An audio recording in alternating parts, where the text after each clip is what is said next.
Hi everyone, I'm Troy, and this is the Worsted Fibre Podcast.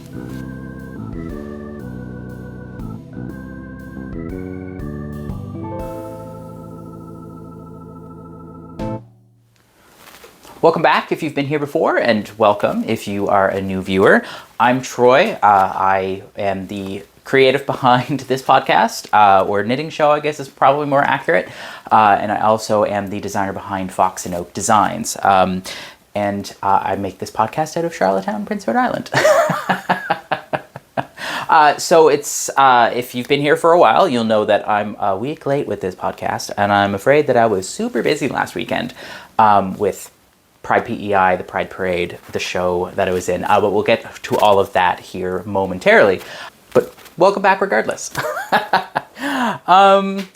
But if you want to see what I've been up to on a more regular basis, go ahead to down into the description down below, and you'll find my Instagram page, the Worsted Fibre Podcast, and you can see little snippets of what I've been doing these past few weeks.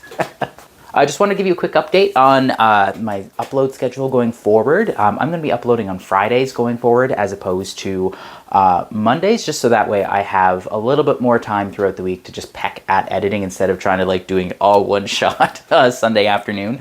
The next episode is going to be coming out this Friday. It is going to be a project video on how to do a fractal spin. And you'll be able to see start to finish. We've explained how to do a fractal spin a couple of times on the podcast and kind of showed you, told you what we were doing and then came back and have it already done. I've taken some video of me spinning and showing you the whole process of spinning, plying, color preparation, that whole ordeal. And we'll get into that a little bit further there in that episode. But until then, what I'm going to do is I'm going to show you how it's coming along. So before we get into my whips, I wanted to give you a little of an update on what I've been doing for music and part of the reason why I've been so busy this past week. So as it comes to music and performances and stuff, as I mentioned last time on the podcast, I took part in the River Clyde pageant this year, which was quite the show, honestly. It was during the rehearsal times, it was a learning experience in embracing chaos, which is not how I deal with things. I do like to have some structure and some rules and all of those fun things. So that way I feel a little bit more confident in what I'm doing. And I had to work in a way where much of that for much of the time was thrown out of the window. But it all came together and it became a really cool show. So the Clyde River pageant is a pageant that has been going on here in Prince Edward Island in New Glasgow. I want to say 8 years, and this was the 7th show. The only show that was missed was the one during the time that shall not be named back in 2020.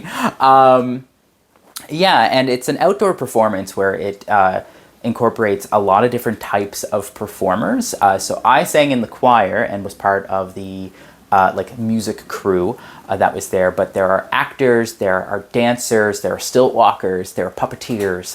It was a really cool show. So without going too far into the plot of the show, because it's done on a 2-year cycle, so the show that happened this year is new this year, but we're going to be repeating it next year. So I'm not going to get too much into the plot, but overarching, the way that it worked this year was you go to the pageant site, which is an outdoor space, and it's kind of like going into a valley down by a riverside. And the show was called The Windfall in the Hollow, meaning fallen trees in the hollow. And actually, the set was actually created entirely by using fallen trees and debris from the hurricane that hit us there last September. So it was kind of a cool little twist on that. The main part of the show was talking about the history of forestation and forests in general here on the island, where it was kind of like a duality sort of dealy, where there was 2 storytellers in Act 2, where one storyteller was acting as the perspective of trees and of the island, and then the other storyteller was telling the story in the perspective of letters that was written by two different people. No, none of the names were ever given, but like letters that were written for 1882 and 1872 and all of that, just like giving the perspective of people during that time. And it's an interesting commentary on how forestation has happened here on the island, and how we don't have any old growth forests on PEI anymore, because the island was basically clear cut in the late 1800s, right? The show starts off with like the choir being up at the top of the hill with the audience before the show starts at 7:30, where like the audience walks down to like the audience space and the stage. And the way it was set up is that half of the audience goes, and then the choir goes while we're singing like a jubilant, like, we're visitors here in this place, welcome to the pageant sort of dealy, like intro song. And then the rest of the audience follows the choir, and we kind of just like go down, hooping and hollering, singing, all of that, going down to the space. And the thing that leads the first audience half is a couple of puppets of birds. Each bird is puppeted by two people. One person is holding the body of the bird, which is like a paper mache, really well painted puppet, and the other person has two sticks there in the back, and they are holding the wings that are made of just loose fabric, making it look like the birds are flying. So there's two of them swooping down, and as they get to a certain point, the human puppet that's there's a huge human puppet that's probably 8 feet tall. I feel like that's a low estimate. It's quite tall. Like the waistline of the puppet hits the master puppeteer Ian, hit him here in the chest, and he's probably 6'1", 6'2", so it's a big puppet. And that puppet appears and then walks down, leading the audience to the audience space, and then that puppet like sits down with the audience, and the show starts. And the beginning of the show is just like interpretive dance and it's showcasing the stilt walkers. So it starts with little foxes that are played by 8-year-old kids in fox masks, going out, like sniffing at the audience, and specifically the giant puppet, leading into a lot of interpretive dancers coming in to represent breeze. The stilt walkers come in the back. They're trees, dressed up in trees as different types of trees. So there's birch tree, there's a couple red oaks, there was a couple dead fallen trees as well. And then there's a whole sequence where there becomes a storm. And during that storm, the human puppet falls apart, or is taken apart, because there's 5 people puppeting this puppet.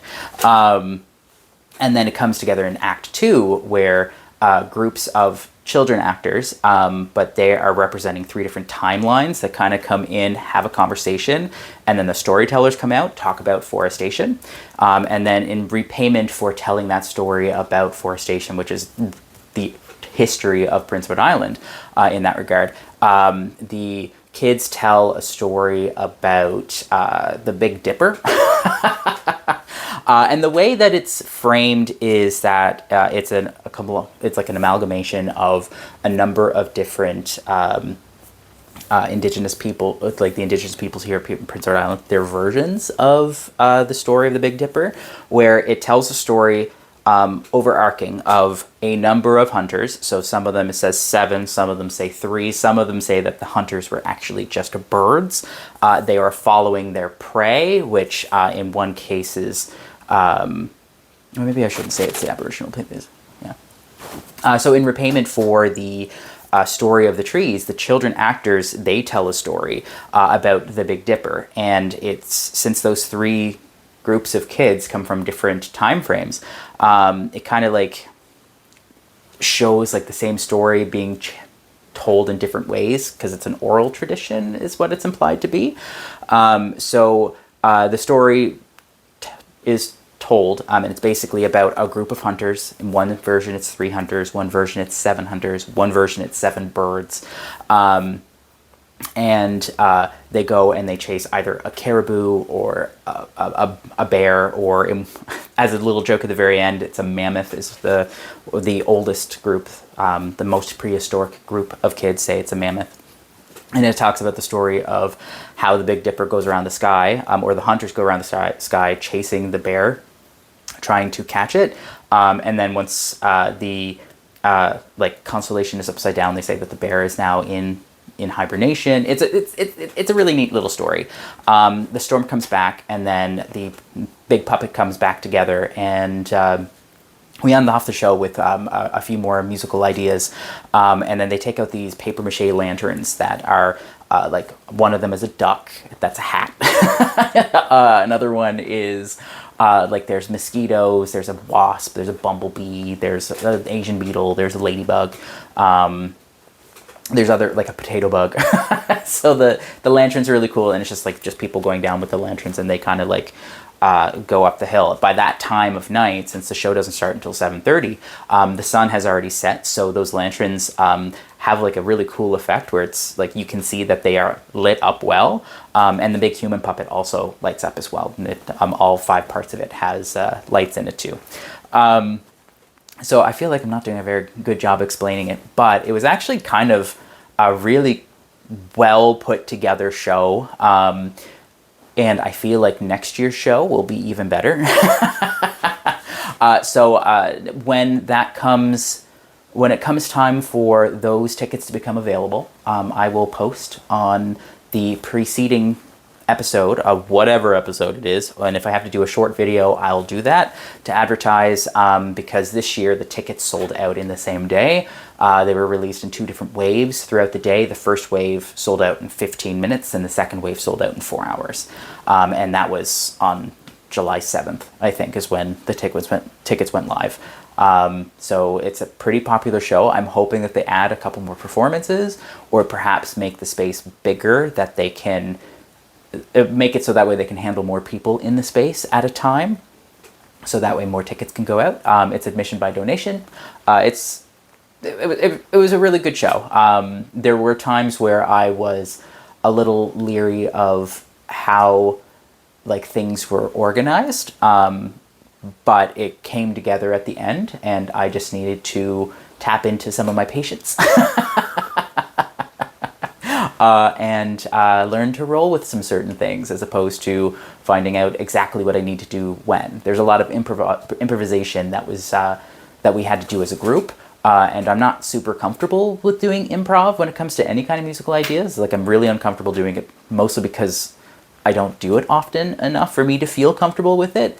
And those of you who know me well know that I have this perfectionist streak in me. So the idea of me doing something made up on the spot in front of people, potentially making a mistake, doesn't work well with my personality. So yeah, it was a lot of fun. So I'm looking forward to doing it next year and seeing how we can improve the show next year. And yeah. I'll let you guys know when the tickets go for up sale, so that way if you happen to be in the island there towards the end of July and the beginning of August, like it was this year, because last night was the last show, I'll let you know. Yeah. And another shameless plug for my music making. So if you're going to be here on the island on August 26th, it's a Saturday, there's going to be an afternoon performance that features a number of performers from the choir, professional choir that I'm in. I'm being very careful not to say the name. So there's gonna be a fundraising concert for the choir that I'm in, the Luminous Ensemble, where a number of performers from the ensemble are going to be performing. So there's gonna be some singing. I heard that there might be a dance or two. We'll see. I'm gonna be playing a solo piece on the clarinet. I'm gonna be playing Bela Kovac's homage to Carl Maria von Weber, which is a really fun piece. It's got some slow bits, it's got some florid bits, it's got some fast bits, and I've been working diligently getting that together.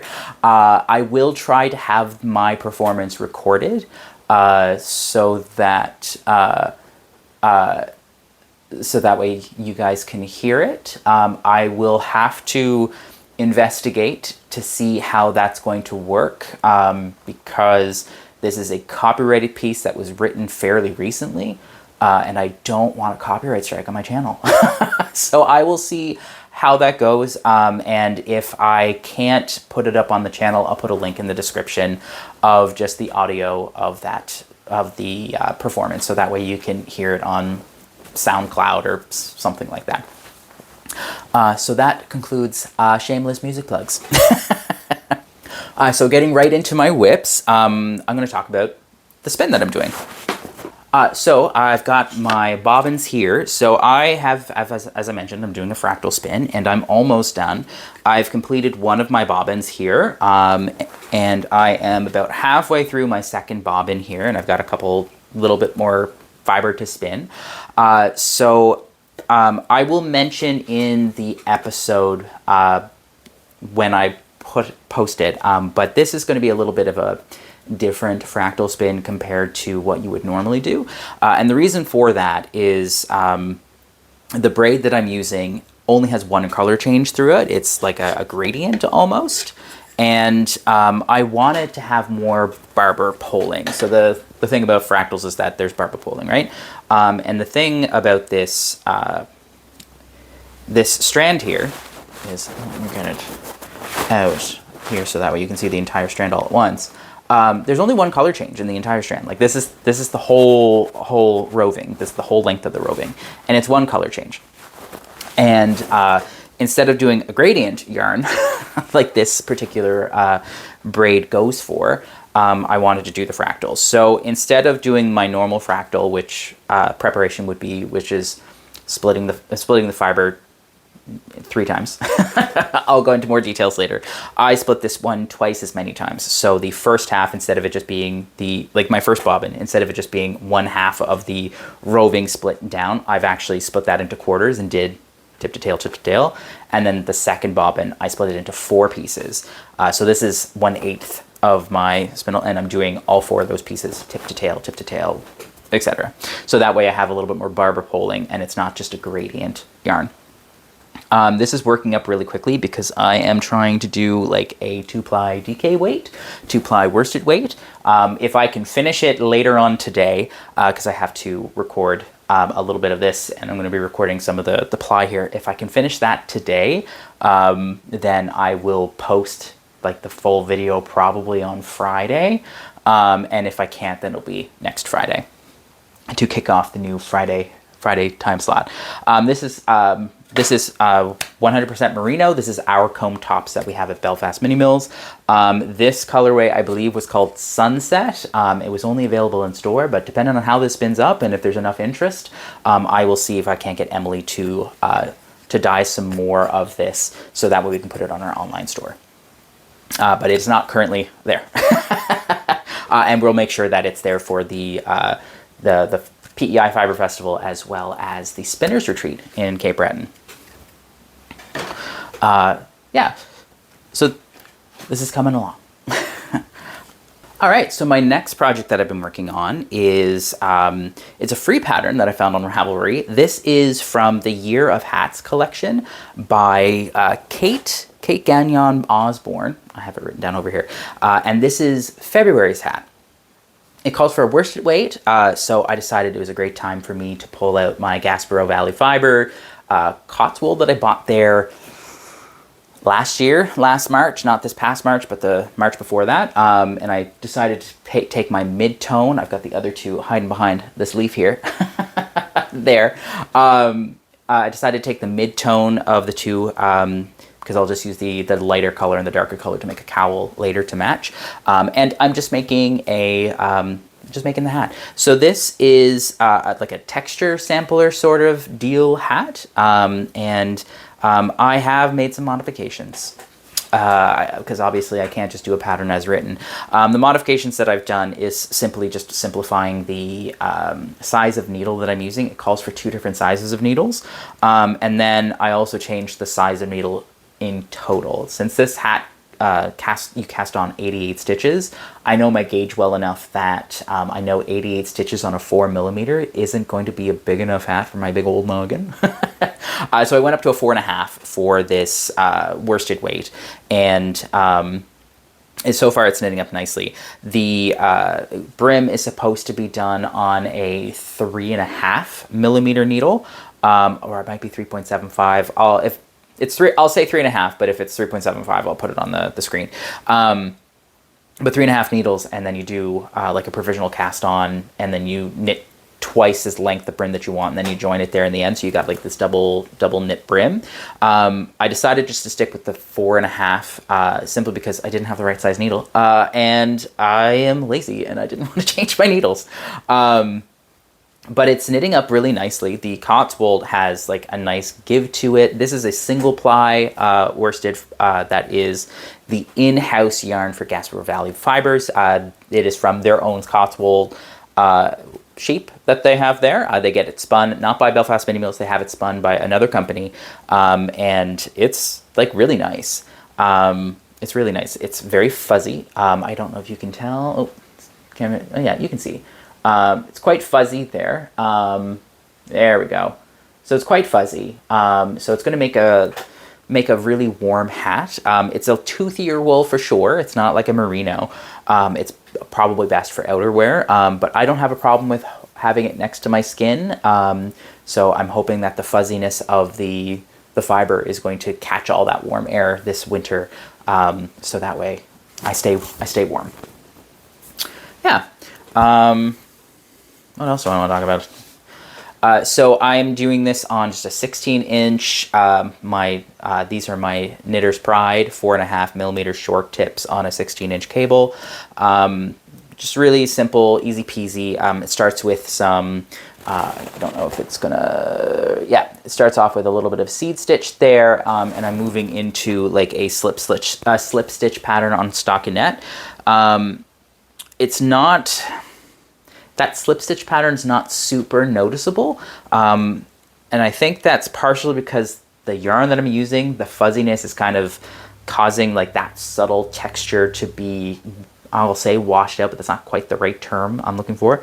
But the texture is really subtle on the example hat as well, because it's similar color. It's just that one is I believe a superwash wool that has really nice stitch definition. And while this has nice stitch definition, the fuzziness kind of smooths out everything. So this next texture stitch, which is like a deconstructed linen stitch almost, it's really subtle. So I think from afar, it's going to look like I have a band of seed stitch and a band of stockinette, and a band of I think basket weave is the next one. Yeah, it's just a fun little knit purl sort of dealy. So once I get bored with the stitch, it's usually time to change. I've been working on this for a couple of days. If you follow my Instagram, which you can find the link for that down in the description, you'll see that I've only started the brim. I have finished the brim and have moved on to the next part of the hat. I'd say I'm probably maybe 40% finished. And I started this a couple of days. It's knitting up really, really fast. Yeah, so again, this is Gasperaux Valley Fibres. You can find their website in the description down below. They don't sell anything on their website, but they and their sister shop, the Wool and Tart, there in Wolfville, they do have a list of all the products that they sell in their shop, and you can go down at anytime during their normal business hours to go see the little shop. So the Wool and Tart has like a little coffee bar, has like some snacks and stuff, and it's a really cute little store. And the Gasperaux Valley Fibres is it's the mother store. So it's a rather large space, has lots of different types of yarn and spinning fiber. They sell a number of different gadgets and spinning wheels. They sell ladybugs there, which is my dream spinning wheel here when I have more money to spend. I'm probably gonna go there to buy it. But yeah, both really cool. And if you're in the area, if you're in the Annapolis Valley of Nova Scotia, I highly recommend popping into both of those places. Yeah, so I'm really excited for this really warm yarn. So the next thing I'm going to talk about is actually harkens back to when I had my own store back in 2018, 2019, or sorry, 2017, 2018. So for those of you who are new here, I used to own a yarn shop in Montague back in the summer of 2017 through to the end of 2018. Then I closed at the beginning of 2019 to go work where I currently work, which is Belfast Spinning Mills. And what I had at my store was honestly a lot of like easily accessible yarns that you could find anywhere. And I think that was part of the problem. But what I tried to do in my store was have lots of interesting pattern books because they were hard to find at the time, and a few different gadgets and stuff, and then just have like workhorse yarns. I ended up closing that store there, well, started closing it there towards the end of 2018, finished closing it there in January of 2019 before starting at Belfast Mini Mills. So this is one of the books that I brought into my store. I was a Knit Picks needle supplier, and I also had access to their books, so you could actually come into my shop back then and look at some of the books that I had available. The ones that sold best were sock books, but I think that's because, if you know me, you know that I love making socks, and I'm doing socks all the time. So this is Toasty Toes, and I don't know if it's still in print on the I'm pretty sure you can still buy it off their website, but yeah, I haven't seen it in some time. You'll have to go digging on their website, I would imagine. This edition was printed in 2018, so I can't imagine they got rid of it. This is 12 different sock patterns that are named after each of the months of the year, and it was designed by the Knit Picks design team. So there's no one person associated with this, which I find it really interesting, because you think that there would be one person that's the lead designer on each of these and then test knitted, but yeah, they're all listed as the Knit Picks design team. And there's some really cool patterns in here. So this is the one that I'm working on right now. This is January, the thermal socks.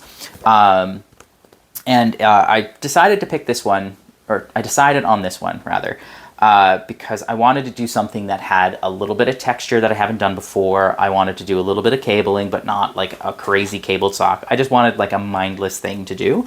So I picked this one, and it's been going well.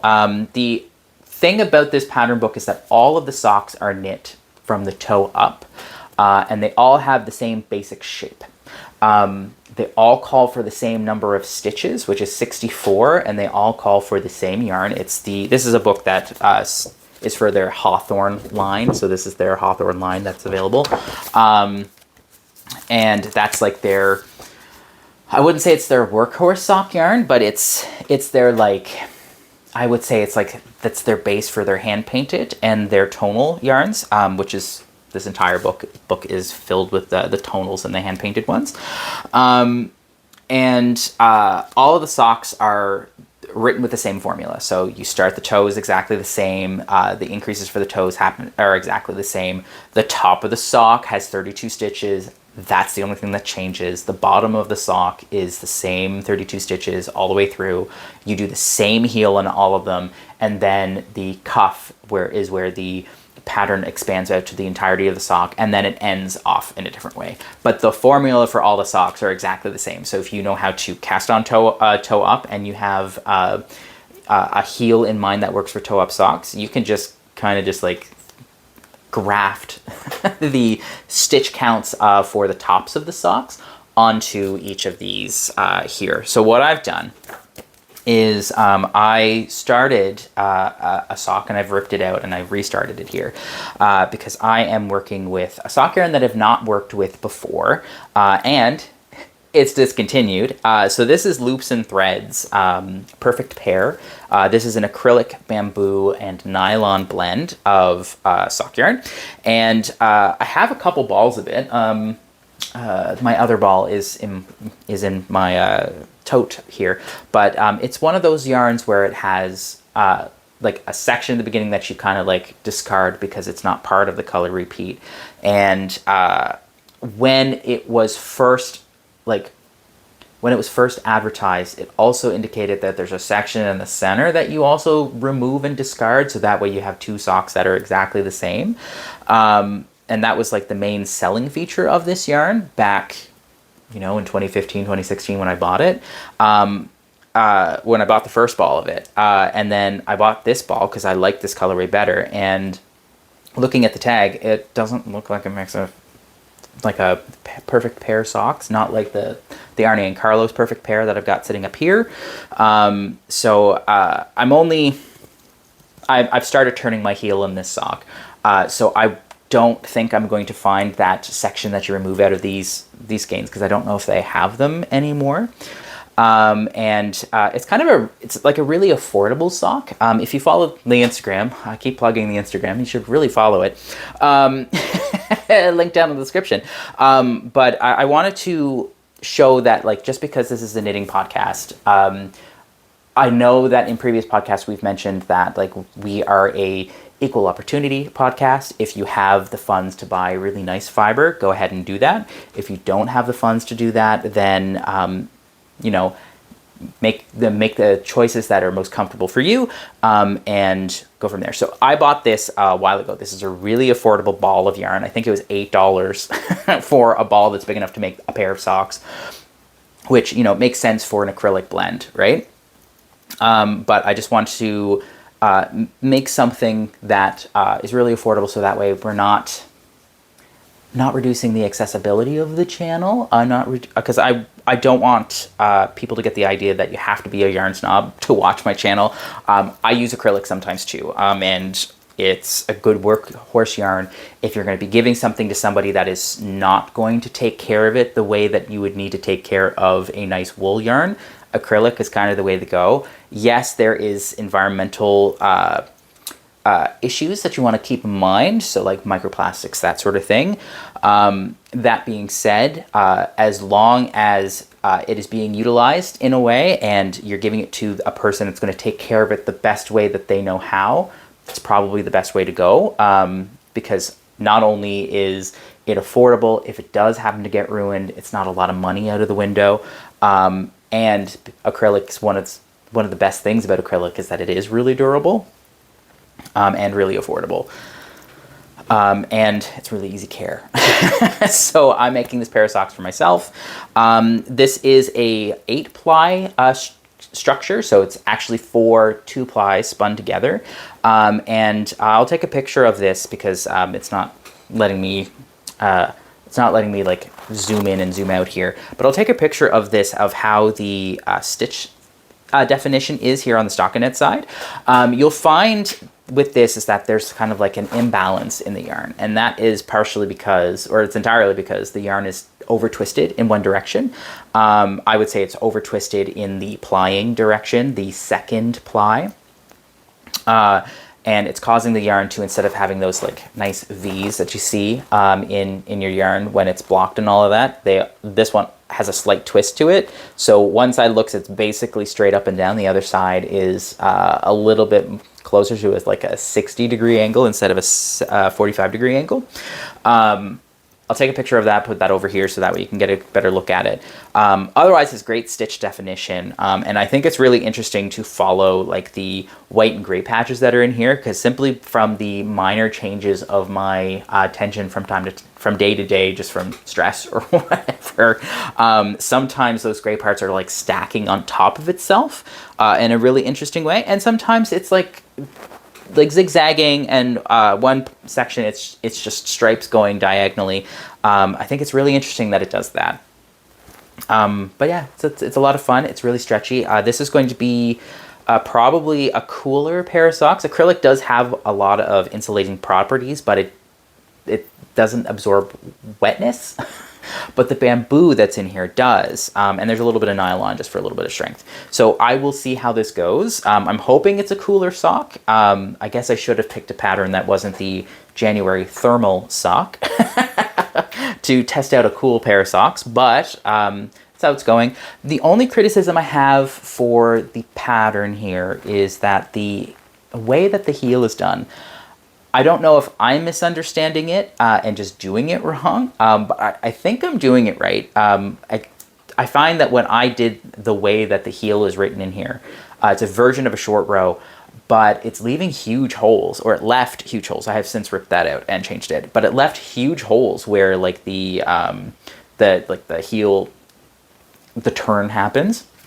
And if you look closely at some of the socks there, while they're not holes per se, it's definitely a really strong line that's there. It's definitely a really strong line along that heel.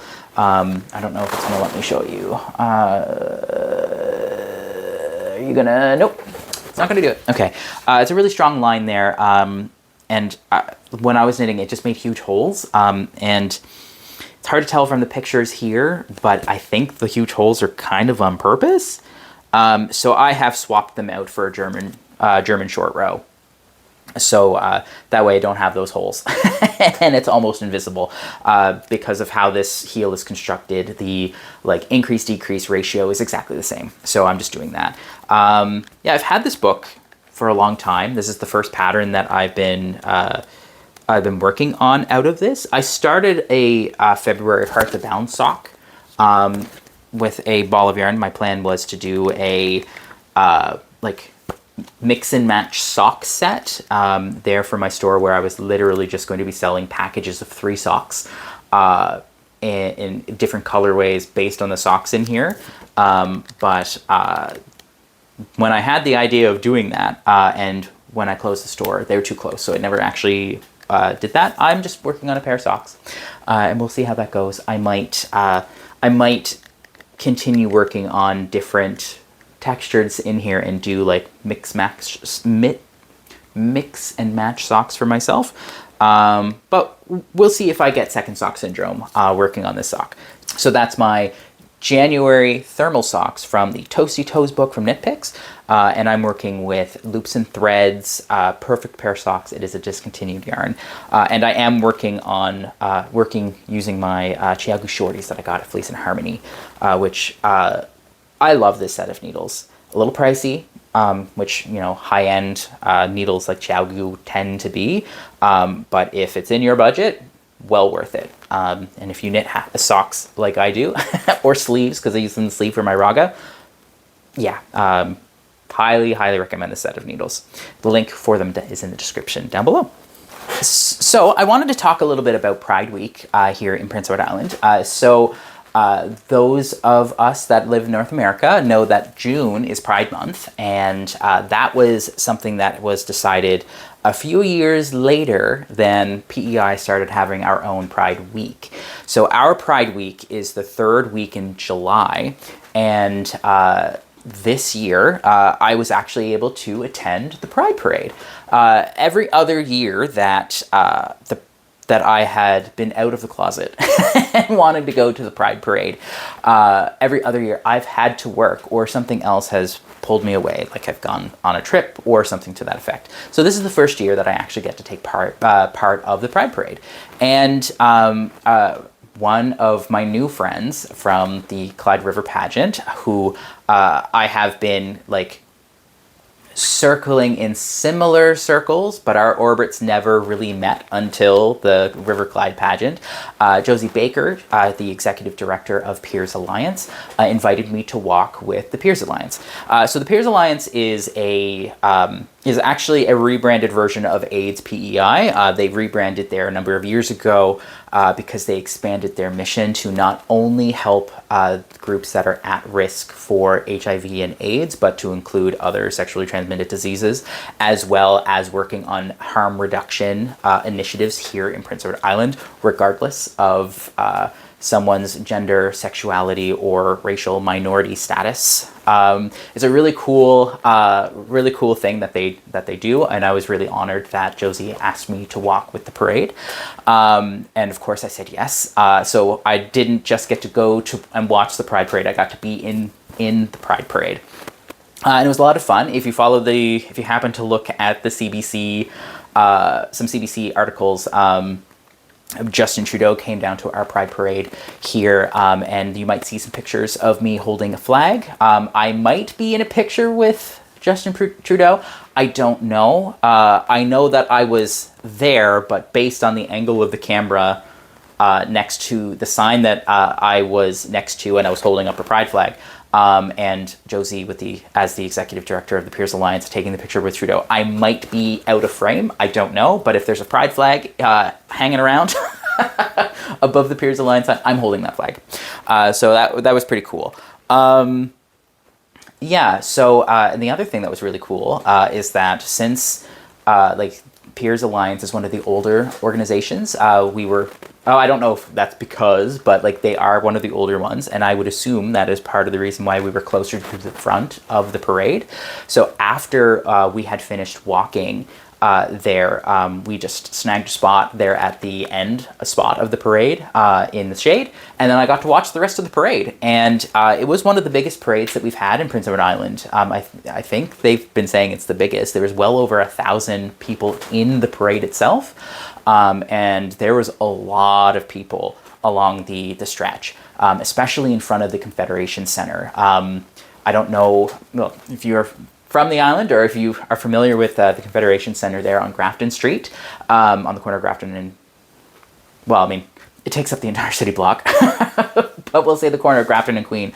Like the entire green space that they have from the sidewalk all the way up to the side of the building was completely filled with people. It was really an impressive sight to see. It was quite the experience, and it was really an honor to be invited to walk with them. So thank you, Josie, for inviting me.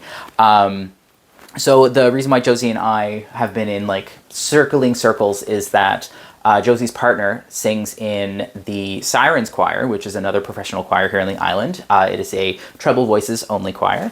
And Josie's partner sings in that choir, Kate. And Kate also sings with a couple in that choir, also sings with a couple of the women that I went to university with. A lot of people that have been in my like musical life.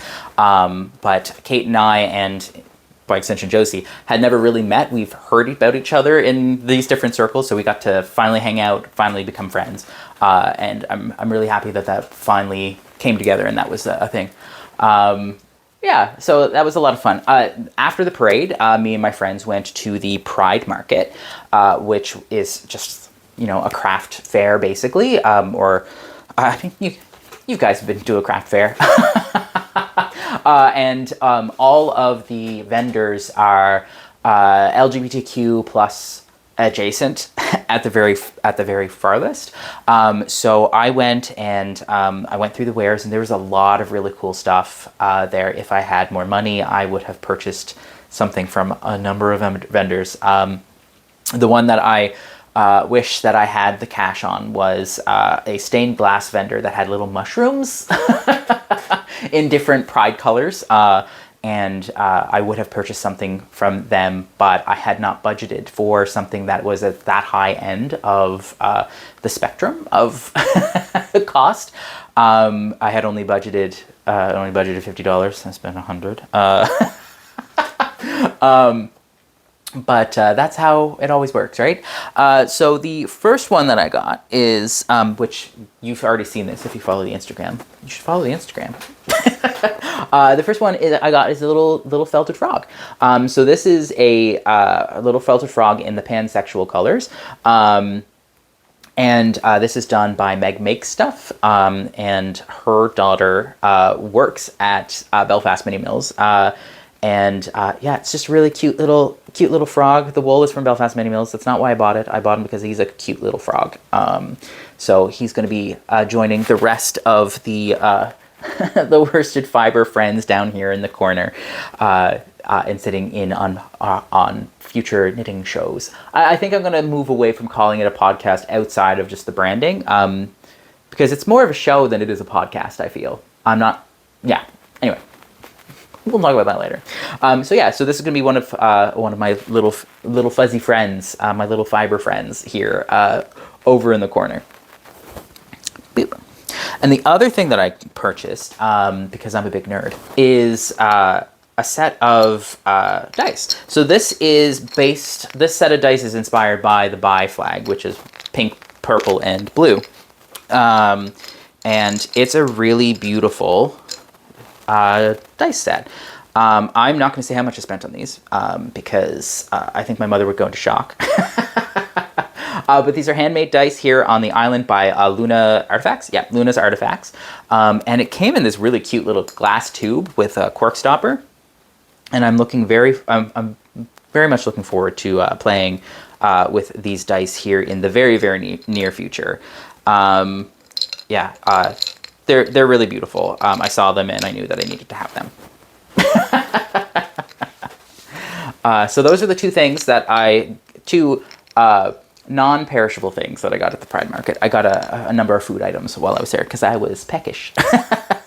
Yeah, I really enjoyed the Pride Market, and I can't wait till the next one. If you have followed me on Instagram, then you'll know that I have also acquired something else that I happened to pick up the same day, but it's not Pride related.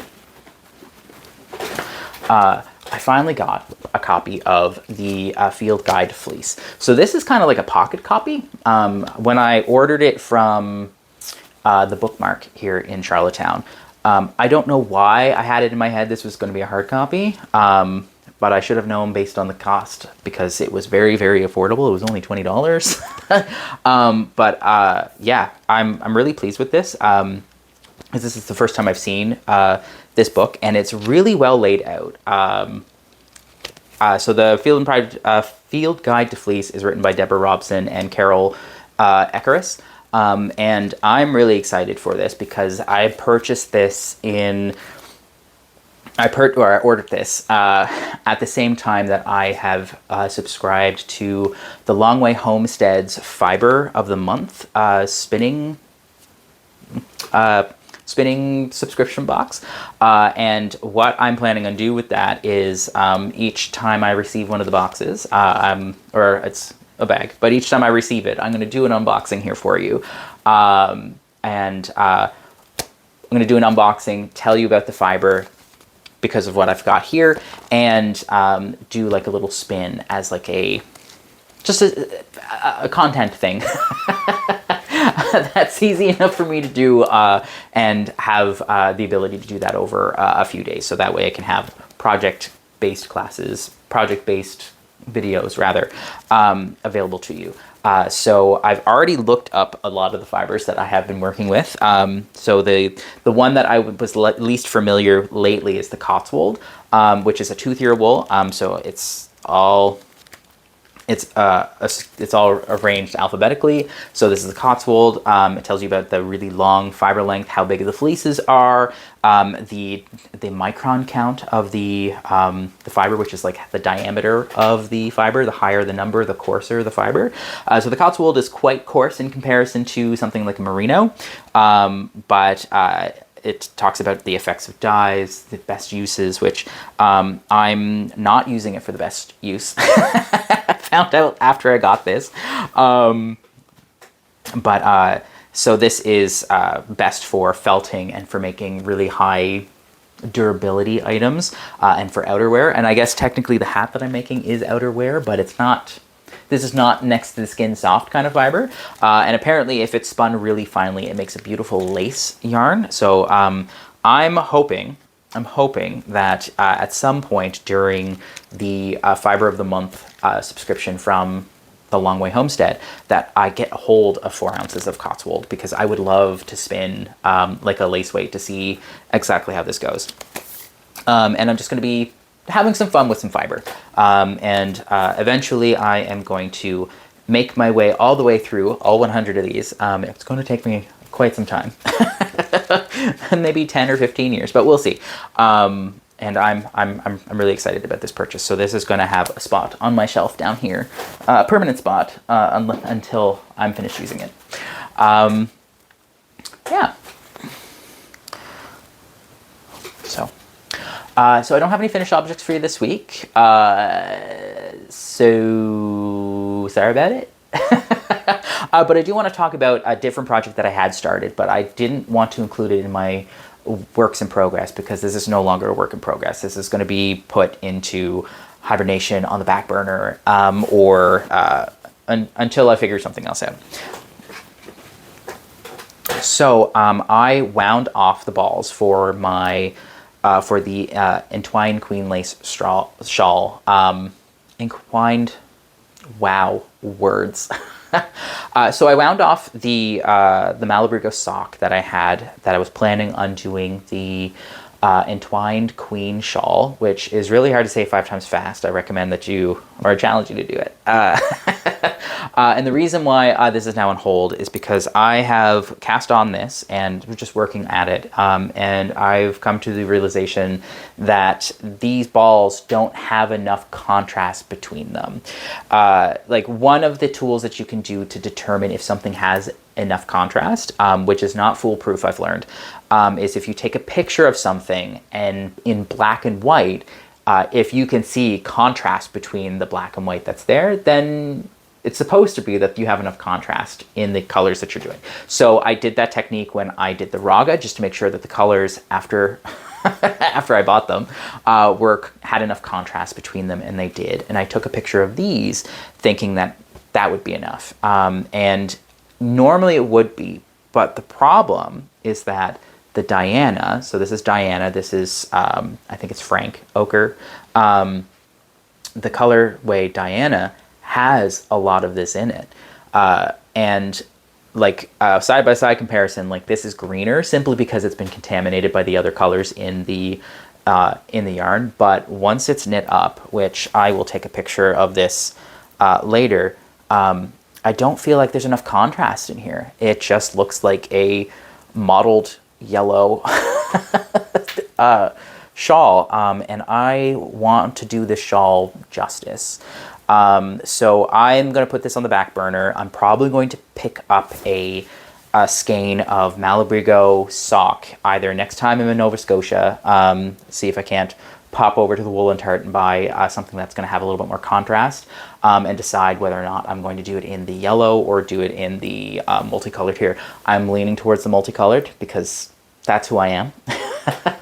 And if I decide to go with a different color and with the other like green colorway that escapes me right now and do that instead, I might do that, and then make a different project out of these. But I did start this. I have, since it's a 2-color brioche, I did swap the main color and the contrast color, swap them around, and it's still not enough contrast in my opinion. So this is going to go on the back burner until I find other yarn, maybe not even this brand, but another yarn that will work better for this particular project. So it's just going to go and sit. It's just going to go and sit in the pile until I'm ready to start this project again. But until then, I'll just work on my other projects because it's not like I don't have 5 of them, right? Yeah. So I think that covers everything here today. It's a bit of a longer podcast than it has been in recent memory because I have more to talk about because there's more time in between the episodes. Well, thank you for joining me. I don't think I have anything else to talk about today. I should probably give myself a rating though. Let's give this a rating of 4 out of 4 whips in progress because that's how many whips I've got today. Or 7 out of 7 buy flag dice. This is what it's going to be this week. If you think I'm the worstest, please comment down below. Give me a like here on the channel. And if you haven't subscribed yet, please subscribe. I do videos on a semi-regular basis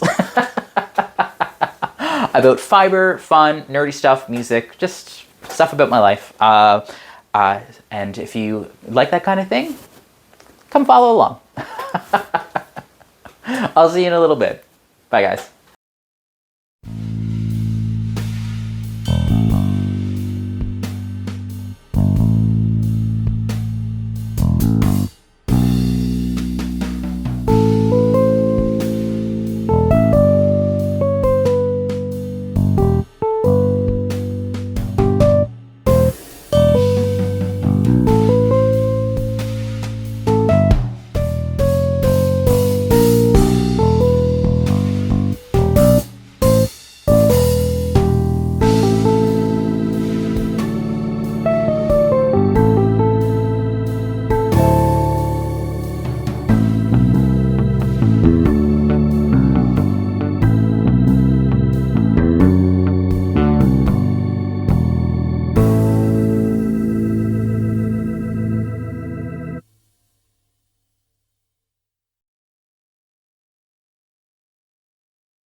the spin that I'm doing.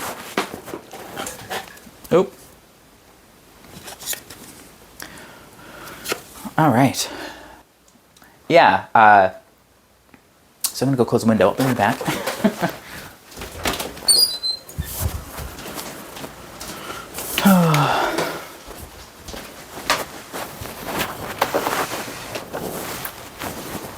Hi, Bella. Hi, Bella Boo. Hi, Bella Boo Boo Boo Boo Boo.